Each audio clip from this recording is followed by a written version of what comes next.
ጎጃሜ ስለራሱ በስነ ቃል በዜማ በቅኔ በግጥም የሚያወጋ ጸቢብ ሕዝብ ነው። ጎጃሜ ስለራሱ መናገር ሲጀምር ከጎበዞች ሀገረ ጎጃም ተወልጄ በነጋ በጠባ ይከበባል ደጄ በሚል የትውልድ ስፍራውን በመጥቀስ ነው። በዚህ ሁለት መስመር ግጥም ውስጥ ጎጃሜ ወንድነቱ ከጥንትም እንደሆነ በግልጽ ይናገራል። በዚህ ግጥም ውስጥም ጎጃሜ በነጋ በጠባ ይከበብ እንደነበርም በግልጽ የተቀመጠ ሲሆን ከባቢዎቹ ደጁ ድረስ ሂደው እንደሚከቡት ሳይነካቸው እንደሚነኩትም ይናገራል። የሚያስከብበው ወንድነቱ ጉብዝናው እንጂ ሌላ እንዳልሆነም ከጎበዞቹ ሀገር ጎጃም ተወልጄ በሚል የከበባውን ምክንያትም በግልጽ አስቀምጧል።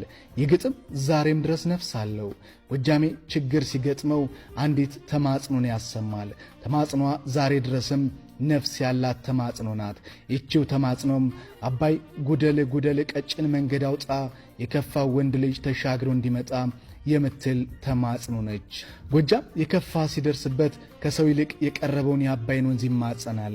ጎጃሜ ተከበብኩ ብሎ መፈናፈኛ መውጫና መሿለኪያ ሲያጣ ሲከፋውና ሲጠበው የሚማጸነው የከበበውን ጠላት ሳይሆን ያሳደገውን ወንዝ አባይን ብቻ ነው።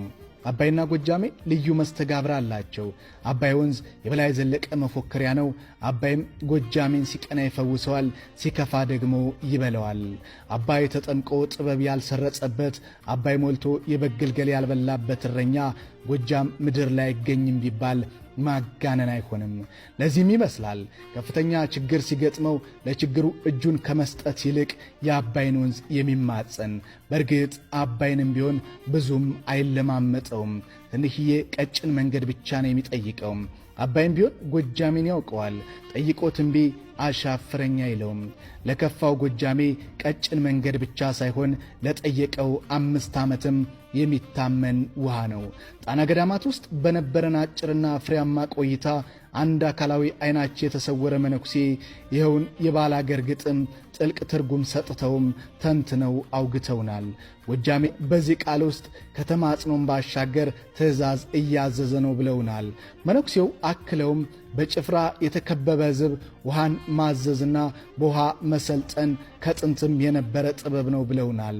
ነቢዩ ሙሴ እስራኤላውያንን ከግብፅ ባርነት ሲያላቅቃቸው ቀይ ባህርን አዟል።